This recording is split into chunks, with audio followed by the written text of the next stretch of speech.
Hello my dear students, good morning. Welcome back to online classes of Royal International School. In today's video I am going to teach you English grammar for class 9th and 10th, and here we will discuss a common topic for both classes, tenses. Tense में हम लोग जो आज discuss करने वाले हैं present indefinite tense. In today's topic we will discuss about the where the present simple tense is used and which form of the verb is used for this tense and what is the helping verb of this tense and adverbs of present simple tense. इसके बारे में हम discuss करेंगे and we will see some examples how to fill the correct form of the verb of this tense. Present indefinite tense is used the habitual action. Habitual action में जिसमें हमारी आदत होती है, जैसे कि every day I walk for a walk, जैसे कि एवरी डे यानी कि प्रत्येक दिन मैं कहाँ जाता हूँ, वॉक के लिए जाता हूँ. And daily I worship God, और डेली में भगवान की पूजा करता हूँ. These are the habitual action जो हमारी आदत वाले काम होते हैं. एंड यूनिवर्सल ट्रूथ और साइंटिफिक ट्रूथ में भी प्रेजेंट सिंपल टेंस यूज होता है. यूनिवर्सल ट्रूथ और scientific truth like the earth moves around the sun, कि जो अर्थ है वो सन के चारों चक्कर लगाती है. The sun rises in the east, और जो सूरज है वो इस डायरेक्शन में उगता है. इस तरीके के जो यूनिवर्सल ट्रूथ है या साइंटिफिक ट्रूथ है विच इज़ नेवर चेंज, जो कि चेंज नहीं होते हैं.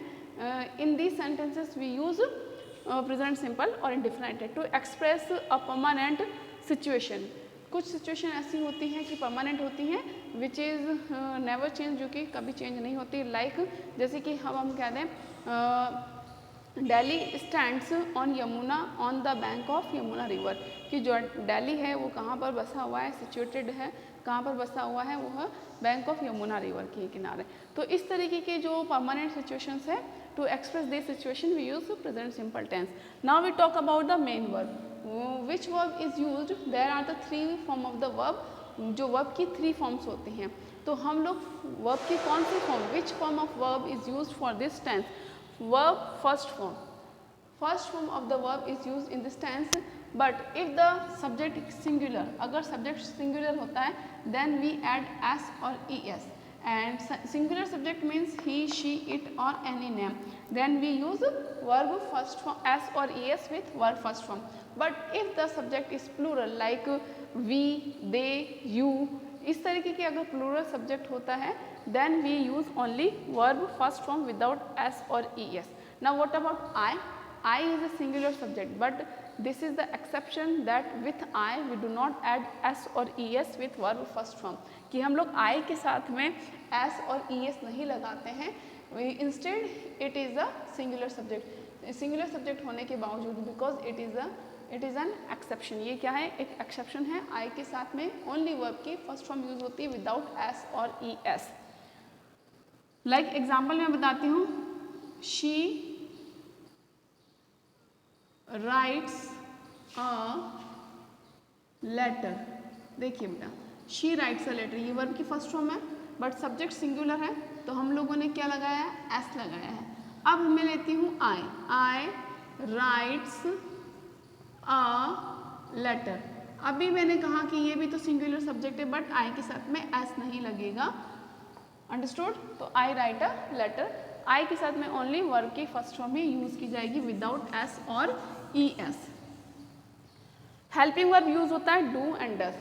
सेम ई एस जिसके साथ में लगा है डज, वो सिंगुलर सब्जेक्ट के साथ ही यूज होगा. And when we are using does then we do not add S और es विथ वर्ब की फर्स्ट फॉर्म. ये चीज़ याद रखना है कि जब हम डज का यूज़ कर रहे हैं तो वर्ब की फर्स्ट फॉर्म के साथ में एस और es का यूज़ नहीं करेंगे. Like does she write a letter. और जब हम हेल्पिंग वर्ब को सब्जेक्ट के पहले ले आते हैं तो ये इंटरोगेटिव सेंटेंस बन जाता है. And put the question mark. अभी भी मैंने आपको कहा इफ़ वी आर यूजिंग और if we use does then do not add S और es with main verb. Okay.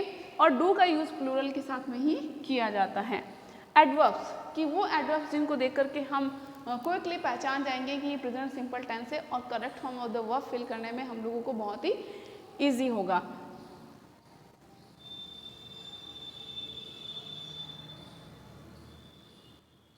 Everyday. Now what are the adverb with we use present indefinite tense, कि कौन कौन से एडवर्ब्स हैं जिनसे हमें present indefinite tense और प्रेजेंट सिंपल टेंस को रिकॉग्नाइज करना है बहुत ही ईजी होता है। ऑलवेज, हमेशा, यानी कि ये भी हैबिचुअल वर्क में, हैबिचुअल एक्शन में आता है। यूजुअली, सेल्डम, कभी कभी, कदाचित, समटाइम, कभी कभी, ऑफन, प्राय, फ्रिक्वेंटली, जर्नली, हैबिचुअली, वंस, एक बार, ट्वाइस, 2 बार, एवरीडे, प्रत्येक दिन। तो ये कुछ एडवर्ब्स हैं, इनको देख करके हम लोग correct form of the verb fill करने में प्रेजेंट टेंस को फिल कर सकते हैं।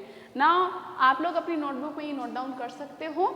आई एम इरेजिंग दिस। अब मैं इसको इरेज करती हूँ और मैं बताती हूँ सिंपल टेंसेस, इंटरोगेटिव सेंटेंस और negative sentence of present simple tense, और आफ्टर दैट हम लोग कुछ correct form of the verb भी देखेंगे। तो वीडियो को पॉज करना है, पॉज करके वीडियो को ढंग से समझना है। बहुत ही सिंपल सा टेंस है और correct form of the verb को लेकर के हमारे बोर्ड में और एग्जाम में क्वेश्चंस आते हैं। अब हम देखते हैं कि प्रेजेंट इंडेफिनाइट टेंस का अफर्मेटिव सेंटेंस कैसे बनेगा। Affirmative sentence present simple tense का अफर्मेटिव सेंटेंस हम लोग ले सकते हैं। जैसे इसका जो स्ट्रक्चर है अफर्मेटिव सेंटेंस का या जो पॉजिटिव है, इसका स्ट्रक्चर क्या होता है बेटा? सब्जेक्ट, वर्ब की फर्स्ट फॉर्म, अगर सब्जेक्ट प्लूरल है, सॉरी सिंगुलर है, तो एस और ई एस, ठीक है। और उसके बाद में हम क्या यूज़ करेंगे? ऑब्जेक्ट। ये क्या है बेटा? इसका स्ट्रक्चर है अफर्मेटिव। अफर्मेटिव का मतलब होता है जो पॉजिटिव सेंस देता है। जैसे कि हम लोग ले सकते हैं राम प्लेज क्रिकेट, कि राम क्रिकेट खेलता है।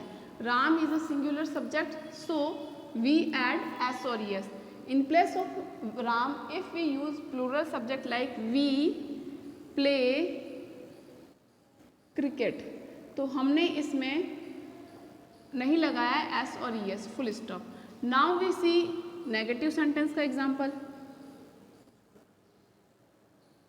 Negative sentence, negative sentence of present simple tense. Negative sentence में हम लोग हेल्पिंग वर्ब के साथ में नॉट ऐड कर देते हैं। तो नेगेटिव सेंटेंस का क्या स्ट्रक्चर रहेगा बेटा? Subject, verb first form, sorry पहले हेल्पिंग वर्ब आएगा, हेल्पिंग वर्ब। हेल्पिंग वर्ब के साथ में क्या जुड़ेगा? नॉट। देन मेन वर्ब, तब क्या आएगा बेटा? Main verb, then object. अब देखिए इसका स्ट्रक्चर सब्जेक्ट, हम लोग राम को ले सकते हैं, Ram. Helping verb, helping verb present simple tense की कितनी हेल्पिंग वर्ब है? 2, डू और डज। अब क्वेश्चन यहाँ पर पुटअप होता है कौन सी हम लोग which helping verb is used with Ram, कि राम के साथ में हम कौन सी हेल्पिंग वर्ब यूज लेंगे। राम क्या है? सिंगुलर है, तो हम लोग इसके साथ में लेंगे डज। डज नॉट ऐड करना है बिकॉज नेगेटिव सेंटेंस है, Ram does not. Main verb हम लोगों को यूज लेनी है play, but as I told you if we are using does then do not add S और S with main verb. Then जो ऑब्जेक्ट है वो क्या खेल रहा है? क्रिकेट। अंडरस्टूड? अब अगर मैं आई यूज करती हूँ, I with I do not use does. I के साथ में हमेशा डू का यूज होता है। आई do not play cricket, I do not play cricket, मैं क्रिकेट नहीं खेलता हूँ। तो हमने अफर्मेटिव यानी कि पॉजिटिव सेंटेंस देखा और नेगेटिव सेंटेंस देखा। अब हम इसके साथ में देखते हैं इंटरोगेटिव सेंटेंस, यानी कि प्रेजेंट सिंपल का इंटरोगेटिव सेंटेंस कैसे बनेगा।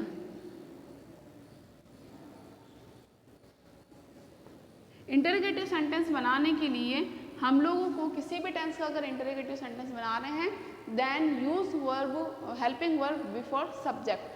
कि इंटरोगेटिव सेंटेंस जब हम बनाते हैं तो हम लोग हेल्पिंग वर्ब से स्टार्ट करते हैं।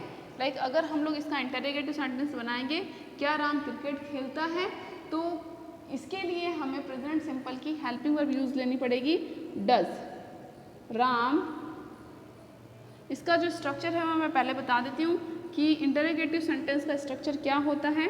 इसमें होता है helping verb, then subject, then main verb, then object. ठीक है, अब मैं आपको एक सेंटेंस बना के बताती हूँ। Does Ram play cricket?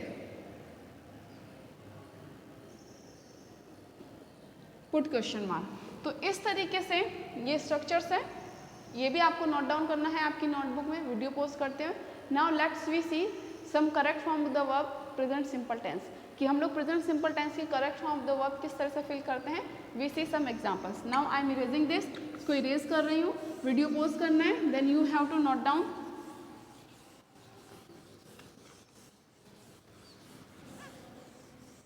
Let's take some examples. Example है इन राजस्थान, आप लोग भी अपनी नोटबुक में ये लिखोगे, in Rajasthan usually we usually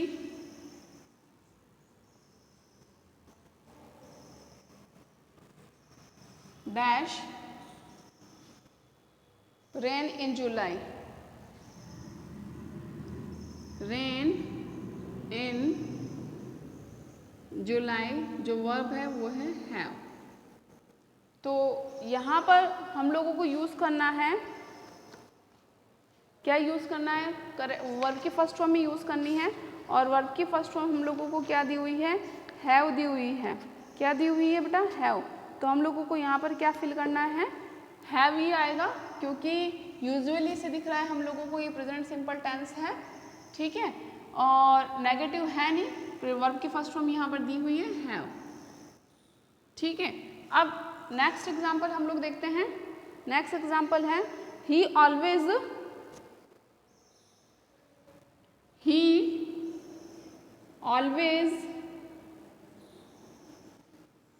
his will.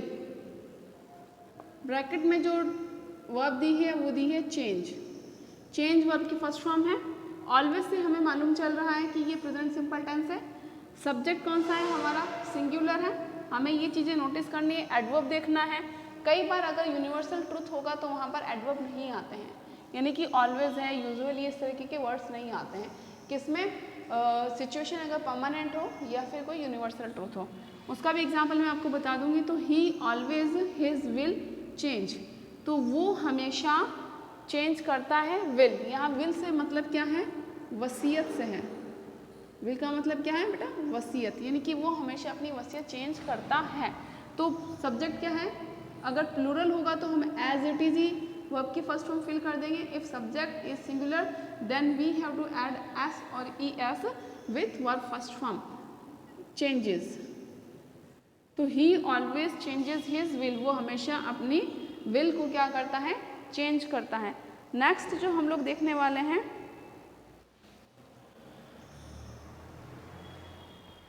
Water. Universal truth या साइंटिफिक ट्रूथ में कोई भी एडवर्ब नहीं आता है। Water 100 degree